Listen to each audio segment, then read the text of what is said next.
빌라델비아 교회의 사자에게 편지하라. 거룩하고 진실하사 다윗의 열쇠를 가지시니 곧 열면 닫으리가 없고 닫으면 열 사람이 없는 그가 이르시되 볼지어다 내가 내 앞에 열린 문을 두었으되 능히 닫을 사람이 없으리라. 내가 네 행위를 아노니 네가 작은 능력을 가지고서도 내 말을 지키며 내 이름을 배반하지 아니하였도다. 보라, 사탄의 회당 곧 자칭 유대인이라 하나 그렇지 아니하고 거짓말하는 자들 중에서 몇을 내게 주어 그들로 와서 내 발 앞에 절하게 하고 내가 너를 사랑하는 줄을 알게 하리라. 내가 나의 인내의 말씀을 지켰은즉 내가 또한 너를 지켜 시험의 때를 면하게 하리니 이는 장차 온 세상에 임하여 땅에 거하는 자들을 시험할 때라.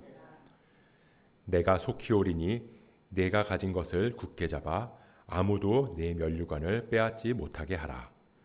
이기는 자는 내 하나님의 성전의 기둥이 되게 하리니 그가 결코 다시 나가지 아니하리라.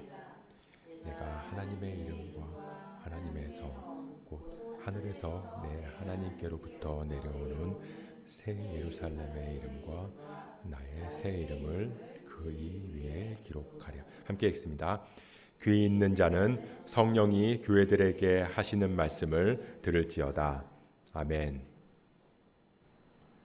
오늘은 소아시아 7교회 중에서 6번째 교회인 빌라델비아 교회에 대해서 살펴보려고 합니다.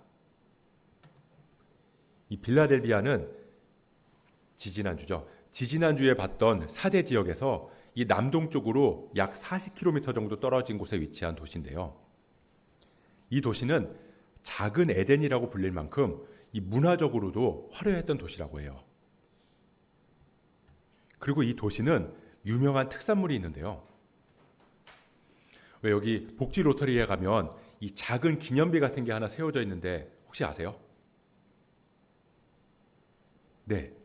거기에 보면 포도의 고장 시흥이라고 적혀 있더라고요. 보신 적이 있으실 거예요. 저는 그걸 포도탑이라고 한다는 걸 얼마 전에 알았는데요. 이 시흥이 포도로 굉장히 유명한 도시더라고요. 근데 이 빌라델비아도 우리 시흥처럼 포도가 굉장히 유명한 도시였다고 해요.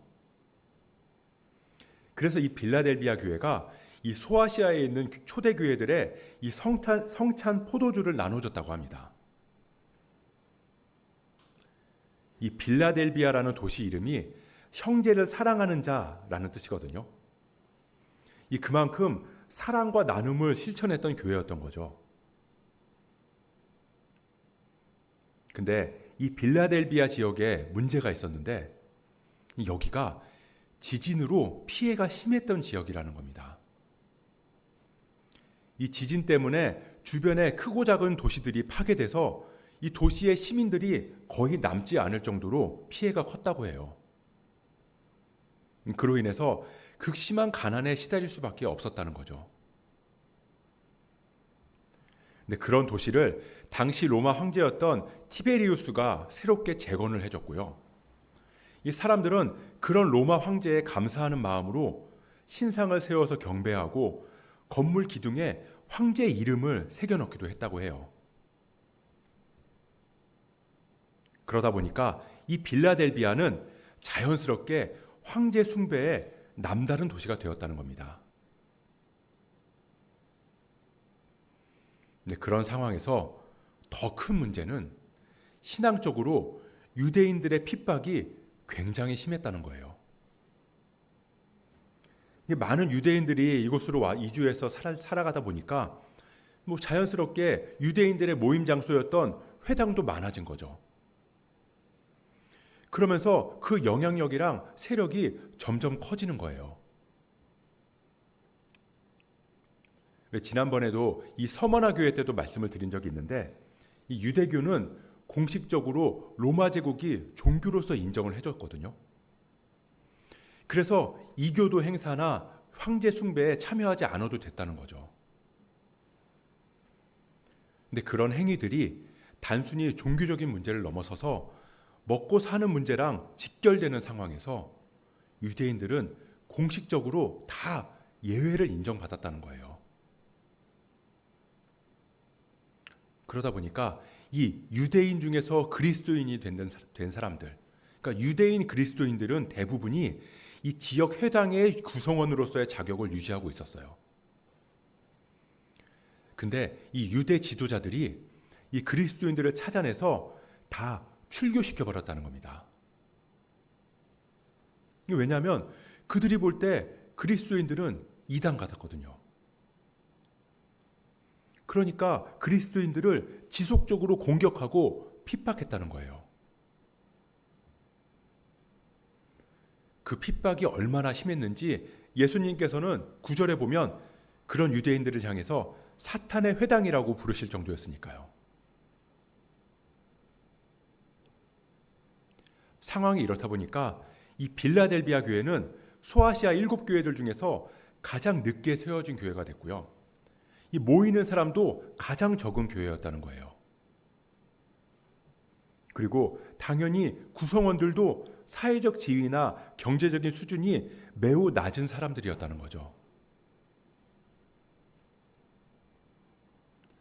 근데 누가 봐도 별 볼 일 없는 이 교회였던 이 빌라델비아 교회를 향해서 예수님은 어떤 책망도 하지 않으시고 칭찬과 격려만 하셨다는 겁니다. 우리 먼저 7절 말씀을 보겠습니다. 빌라델비아 교회의 사자에게 편지하라. 거룩하고 진실하사 다윗의 열쇠를 가지시니 곧 열면 닫을 사람이 없고 닫으면 열 사람이 없는 그가 이르시되. 이 예수님께서는 자신을 거룩하고 진실하사 다윗의 열쇠를 가지시니 이렇게 소개하고 있습니다. 왜 다윗의 열쇠를 가지시니라고 소개하고 있는가? 이 칭호는 이사야 22장이랑 연관이 있는데요. 이 이사야 22장을 보면 이 당시 이스라엘에는 사람들이 왕궁을 직접 찾아가거나 곧바로 왕을 만날 수가 없었어요. 그럼 어떻게 해야 되냐면요. 이 왕궁 관리자라는 사람을 반드시 거쳐야 했다는 거예요. 근데 이 왕궁 관리자가 이 열쇠를 가지고 있어서 사람들이 왕궁으로 들어가서 왕을 만나는 일을 허락하는 그 권한을 가지고 있었다는 거예요. 근데 이 히스기야라고 하는 왕이 통치하던 시기에 이 왕궁을 총괄하는 그 권한을 가진 셈나라는 인물이 있었는데요. 이 사람이 자기 권력을 이용해서 교만한 짓을 하니까 하나님께서 그를 쫓아내시고 그 권한을 엘리야김한테 주셨습니다. 그러면서 이렇게 말씀하세요. 내가 또 다윗의 집의 열쇠를 그의 어깨에 두리니 그가 열면 닫을 자가 없겠고 닫으면 열 자가 없으리라. 그러니까 예수님께서 자신을 다윗의 열쇠를 가지신이라고 칭하시는 건 예수님이 하나님 나라와 새 예루살렘으로 들어가는 유일한 문이 되시고 그곳으로 들어가게 하시는 권한과 권세를 가지신 유일한 존재라는 겁니다. 그리고 이어서 오늘 본문 8절 말씀을 보면 볼지어다 내가 내 앞에 열린 문을 두었으되 능히 닫을 사람이 없으리라. 내가 내 행위를 아노니 내가 작은 능력을 가지고서도 내 말을 지키며 내 이름을 배반하지 아니하였도다. 하나님 나라의 열쇠를 주신 주님께서 그 문을 열어놓으시고 빌라델비아 교회 앞에 두시겠다는 거예요. 그리고 닫을 자가 없다고 말씀하세요. 이 열린 문은 하나님 나라로 가는 문이죠. 새 예루살렘으로 들어가는 문이고 다시 말하면 구원의 문이라는 겁니다. 그러니까 작은 능력으로 신실하게 그 믿음을 증명한 빌라델비아 교회는 이미 하나님 나라에 들어갈 은혜를 입은 자들이라는 뜻이에요. 근데 중요한 건 내가 작은 능력을 가지고서 내 말을 지켰다라는 겁니다. 여기서 말하는 작은 능력은 원어로 보면 능력이 거의 없다는 뜻이에요. 그러니까 빌라델비아 교회는 능력이 거의 없는 교회였다는 겁니다. 하나님이 부어주시는 재능이나 은사 같은 게 전혀 눈에 띄지 않는 교회였다는 거예요. 그 거의 없는 능력을 가지고 예수님의 말씀을 지키면서 믿음으로 끝까지 살아낸 교회. 그 교회가 빌라델비아 교회라는 겁니다. 실제로 빌라델비아 교회는 주님의 일을 할 수 있을 만큼 자원이나 삶의 조건이 거의 없는 교회였어요. 물질적인 풍요로움도 없었고요. 눈에 띌 만한 성장도 없었어요. 사회적인 지위를 내세울 만한 사람도 교회 안에는 없었던 것으로 보여져요. 아까 우리가 살펴본 것처럼 빌라델비아 교회에서 믿음을 지키기 위해서는 궁핍함을 벗어날 수 없었거든요. 지진으로 인해서 생활 터전이 불안정한 것도 있었지만 더 결정적인 이유는 내 이름을 배반하지 아니하였도다. 다시 말해서 주님의 이름을 배반하지 않은 그 일로 인해서 세상으로부터 받게 되는 대가가 빌라델비아 교회를 능력이 거의 없는 교회로 만들 수밖에 없었다는 거예요. 근데 하나님은 그걸 기억하신다는 겁니다. 그들의 보잘것없고 능력이 거의 없는 현실에서 신실하게 믿음을 지키면서 살았던 그 수고를 우리 주님께서는 기억하시고 그 앞에 열린 문을 주시겠다고 약속하시는 거예요. 이 말씀은 그들에게 진짜 주님을 사랑하는 믿음이 있다는 걸 확인하시고 영생을 허락하시겠다는 말씀인 동시에 그 작은 능력을 통해서 사람들을 하나님 나라로 인도하는 도구로 삼으시겠다는 뜻입니다. 한마디로 빌라델비아 교회를 통해서 하나님은 자신의 일을 이루시겠다는 선언인 거죠. 그리고 이 하나님의 선택은 분명히 말씀하시고 계시는 것처럼 누구도 다를 사람이 없다는 겁니다.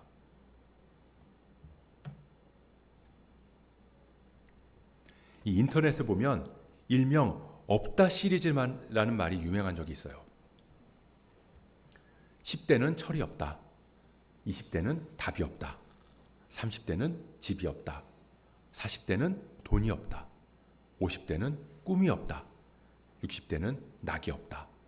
70대는 이가 없다. 80대는 처가 없다. 90대는 시간이 없다. 100대는 다 필요 없다. 이 우스갯소리지만 저는 이 말을 보면서 왠지 그 말 안에 아쉬움이 담겨 있는 것 같아요. 그러니까 그때 그것만 있었다면 더 좋았을 텐데 그런 아쉬움이 있다는 거죠. 그래서 사람들은 그때 없었던 걸 지금 가지고 다시 그때로 돌아가면 뭐든 다 해낼 수 있을 것 같다고 생각을 한다는 거예요.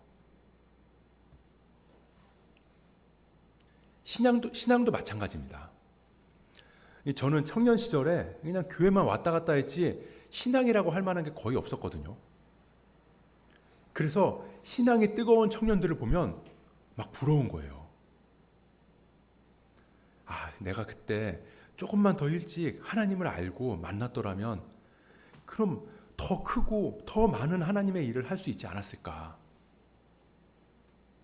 한동안 그런 생각을 했던 적이 있었는데요. 그게 아니라는 거예요. 이 주님은 이 빌라델비아 교회의 작은 능력을 기억하시고 그 작은 능력을 통해서 주님의 일을 이루시겠다고 말씀하신다는 거예요. 근데 우리는 우리 작은 능력으로 믿음을 지키고 주님의 일을 감당하기가 너무 어렵고 힘들다고 생각하게 된다는 거죠. 그래서 조금만 더를 생각해요. 조금만 더 물질적인 여유가 있었으면, 조금만 더 시간적인 여유가 있었으면, 조금만 더 가족들이 이해해 줬으면, 조금만 더 지금 환경보다 나아졌으면, 그러면 더 열심히 주님을 섬기고 더 열심히 주님의 일을 감당할 수 있을 텐데.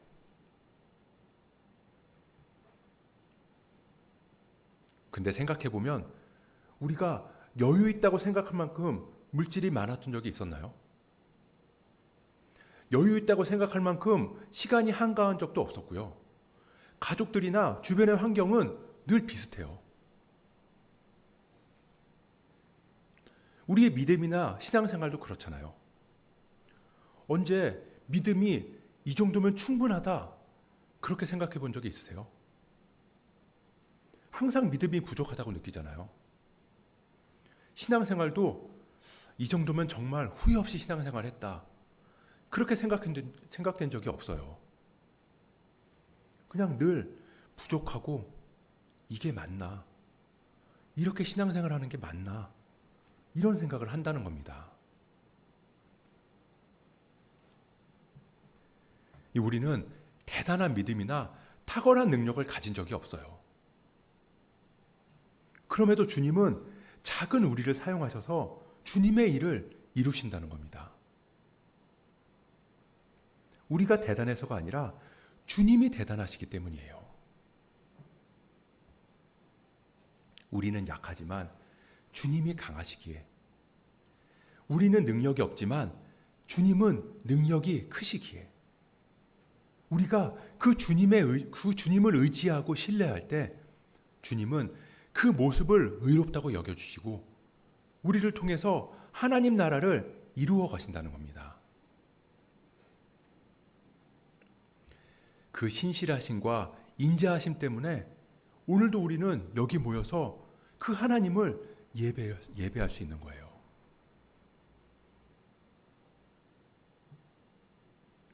내가 작은 능력을 가지고도 내 말을 지키며 내 이름을 배반하지 않았다. 그건 내가 가진 그 삶의 조건들과 능력 없음이 내가 너를 사용하는데 조금의 방해도 되지 않는다 라는 말씀이에요.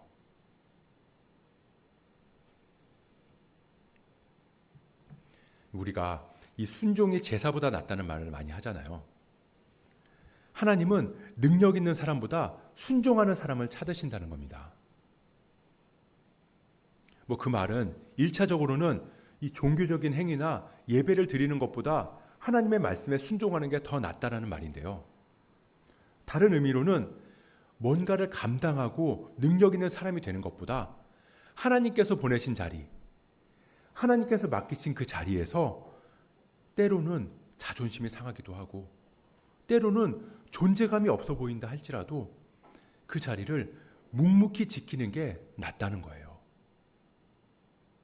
그게 순종의 또 다른 모습이라는 겁니다. 이 10절을 보면 내가 나의 인내의 말씀을 지켰은즉 내가 또한 너를 지켜 시험의 때를 면하게 하리니 이는 장차 온 세상에 임하여 땅에 거하는 자들을 시험할 때라. 내가 나의 인내의 말씀을 지켰은즉 내가 또한 너를 지켜. 말씀을 지킨다는 건 순종이고 너를 지킨다는 건 보호하신다는 건데요. 근데 이 말이 네가 지켰으니까 그래서 내가 널 지켜주겠다 이 뜻이 아니에요. 우리는 스스로의 힘으로 우리를 지키려고 해요. 이 앞에서 본 것처럼 우리한테 이것만 있으면 그게 나를 지켜줄 것 같거든요. 내가 내 인생의 계획을 짜서 그대로만 살아간다면 그 계획이 나를 지켜준다고 생각한다고요. 그러면서 하나님께 이 계획이 순조롭게 잘 진행되게 해달라고 기도해요. 그리고 그걸 하나님이 인도해 주신다는 걸로 착각한다는 거죠. 내가 이 학교에 들어가야 내 인생이 풀릴 것 같고 내가 저 회사에 들어가야 내 인생이 순탄할 것 같고 내가 그 사람을 만나야 내 인생이 평온할 것 같지만 하나님은 그게 아니라는 거예요. 그런 것들이 우리를 지켜주는 게 아니라 하나님이 지켜주신다는 겁니다. 그걸 깨닫게 되면 어떻게 되냐면요. 나는 아무것도 할 수 있는 게 없어요. 나는 능력도 없고요. 나의 그 작은 능력으로는 나를 지킬 수가 없어요. 그러면 할 수 있는 게 하나님의 말씀을 지키는 것밖에 없다는 걸 알게 돼요. 하나님의 말씀에 순종하는 거, 그거 말고는 다른 길이 없다는 걸 깨닫는 거죠. 그래서 할 수 있는 게 그거밖에 없어서 하나님의 말씀을 지킬 뿐인데, 하나님은 늘 우리를 지켜주셨음에도 불구하고 마치 우리가 하나님의 말씀을 지켰기 때문에 우리를 보호해 주시는 것처럼 그 순종을 기쁘게 받으시고 우리 인생을 계속 인도해 주신다는 겁니다.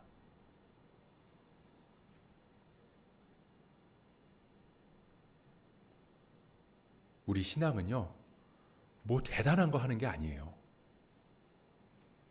사람들을 교회로 많이 데려오는 일명 전도왕이 돼야 되는 것도 아니고요. 많은 사역을 다 감당해야 하는 것도 아니에요. 내가 이 학교에 들어가야 인생이 풀리고 저 회사에 입사해야 내 인생이 순탄할 것 같다고 느끼는 것처럼 내가 사역을 잘 감당해야 구원받을 수 있을 것 같고, 내가 경건 생활을 열심히 해야 하나님께 인정받을 수 있는 것처럼 생각된다는 거죠. 근데 그게 아니라고요. 주님은 우리가 뭔가를 했기 때문에 우리를 구원해 주시는 분이 아니에요. 그저 이 자리에 그냥 앉아 있는 것만으로도 주님께서는 그 믿음을 귀하게 보시고 인정해 주신다는 겁니다. 오늘 본문은 그걸 우리에게 말씀하시는 거예요. 우리 신앙은요, 맡겨진 그 자리에서 그 능력 없고 열매가 눈에 보이지 않는 그 삶의 조건 속에서도 우리가 할 수 있는 일을 하는 거예요.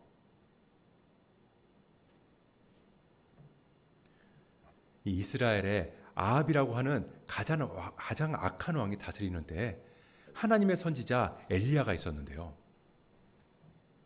이 엘리야는 잘 아시는 것처럼 이방 선지자들과 대결해서 하늘에서 불을 내리게 했던 그런 능력 있는 선지자예요. 이 도망 다닐 때도 하나님께서는 까마귀로 먹을 것을 공급하셨고요. 이 사르밧 과부의 죽은 아들도 살리는 능력을 보이게 하셨어요. 근데 이 열왕기상 18장을 보면요, 그 악한 아합 왕의 신하 중에 한 명인 오바댜라고 하는 사람이 나오는데요. 이 사람은 그저 아합 왕이 시키는 대로 명령을 따르는 그런 사람이었어요. 신하였으니까요. 근데 하루는 이 가뭄을 오게 한 엘리야로 인해서 여기저기 물을 찾아서 헤매했던 거죠. 그러다가 엘리야를 길에서 만났어요. 그러니까 엘리야가 이 오바댜한테 아합 왕한테 가서 내가 여기 있다고 알려라.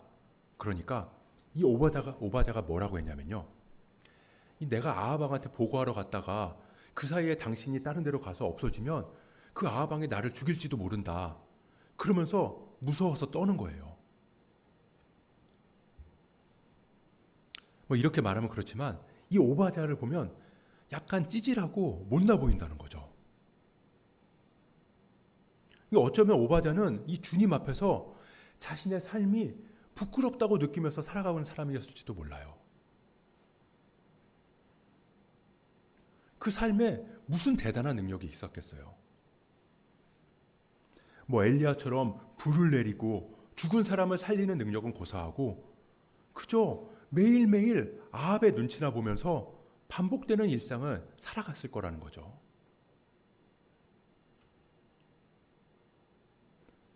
근데 성경은 이 오바댜를 여호와를 지극히 경외하는 자라고 기록하고 있어요. 왜냐하면 이세벨이 하나님의 선지자를 다 죽이겠다고 할 때 이 하나님의 선지자 100명을 굴에 숨기고 보호해줬거든요. 그게 자기 선에서 할 수 있는 최선의 일이었고 오바자는 그 순간 그냥 그 역할을 감당한 거예요. 근데 하나님은 그 수고를 기억하시고 그를 여호와를 지극히 경외하는 자라고 칭찬해 주셨다는 겁니다.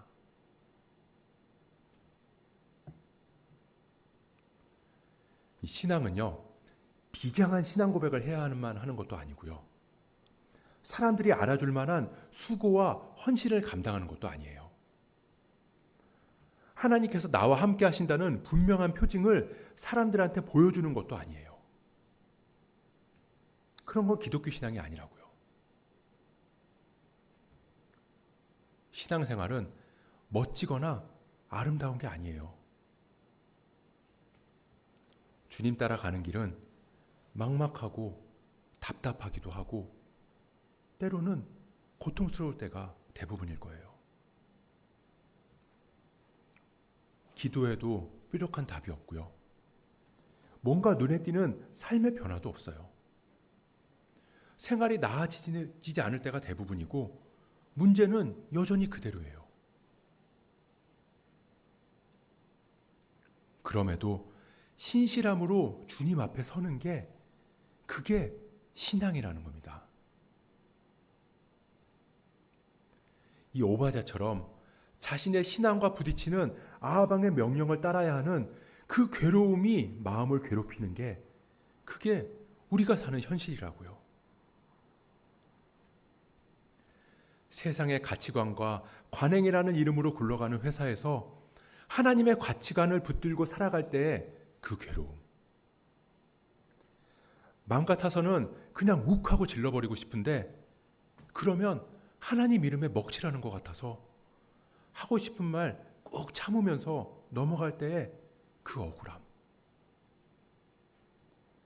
믿지 않는 가족이나 친척들 앞에서 예수 믿어서 잘 됐다고 너도 예수 믿으라고 그렇게 시원하게 질러버리고 싶은데 달라진 거 없는 내 형편에 그냥 조용히 있어야만 하는 그 답답함. 그럼에도 그 마음 가지고 주님 앞으로 나아오는 거. 그게 위대한 신앙이에요. 거기에 무슨 능력이 있고 무슨 멋이 있냐고요.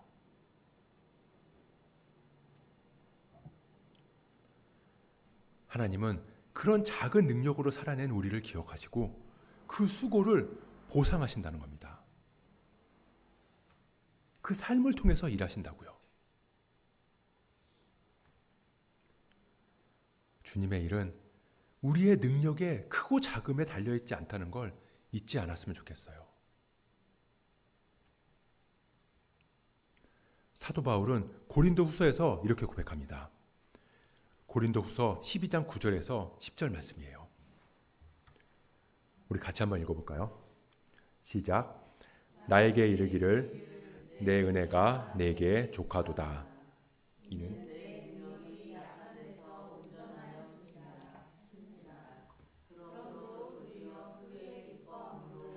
나의 여러 약한 것들에 대하여 자랑하리니 이는 그리스도의 능력이 내게 머물게 하려 함이라. 그러므로 내가 그리스도를 위하여 약한 것들과 능욕과 궁핍과 박해와 곤고를 기뻐하노니 이는 내가 약한 그때에 강함이라. 내가 약한 그때에 강함이라. 주님의 능력이 우리의 약함 속에서 온전해진다고 말씀하세요. 한마디로 바울은 자신 안에 있는 능력이 보잘것없는 것임을 강조하고 있고 그 능력 없는 게 오히려 주님의 일을 성취하고 이루는데 필수 조건이라는 거예요.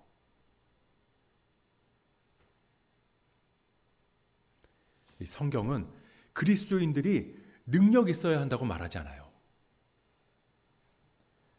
우리가 뭐 대단한 사람이 되고 대단한 자리에 올라가야 하나님의 능력이 드러나는 게 아니라고요. 그저 우리는 주어진 자리에서 우리가 할 수 있는 걸 하면 돼요. 그럴 때 주님은 주님의 능력으로 주님의 일을 이루어 가실 겁니다. 여러분들에게 주어진 그 작은 능력이 뭔지 한번 생각해 보세요.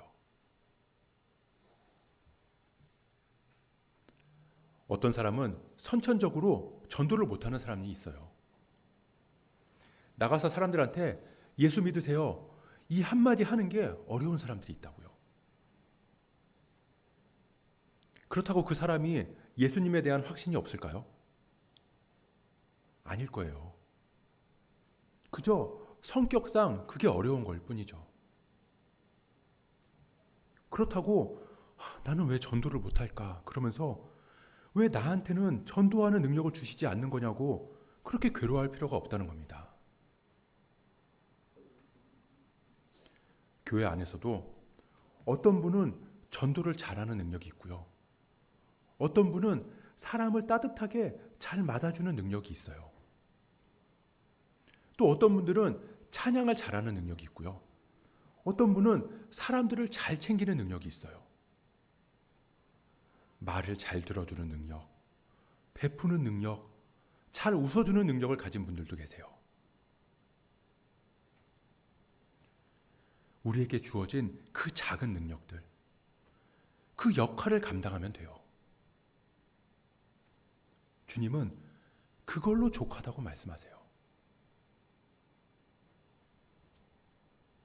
하나님은 그런 우리들의 순종을 기억하시고 그 수고들을 모아서 하나님 나라를 온전히 이루어 가시는 줄 믿습니다. 우리가 우리에게 허락하신 작은 능력, 작지만 그 복된 그 능력으로 하나님을 사랑하고 형제를 사랑하고 이웃을 사랑하면서 서로 돕고 섬기는 그런 교회가 되기를 소망합니다. 주님은 그런 우리에게 말씀하세요. 볼지어다 내가 내 앞에 열린 문을 두었으니 능히 닫을 사람이 없으리라. 그렇게 우리가 보내신 그 자리에서 주님 주신 역할 감당하면서 주님 만나는 그날 빌라델비아 교회처럼 칭찬받는 교회들이 될 수 있기를 주님의 이름으로 축복합니다.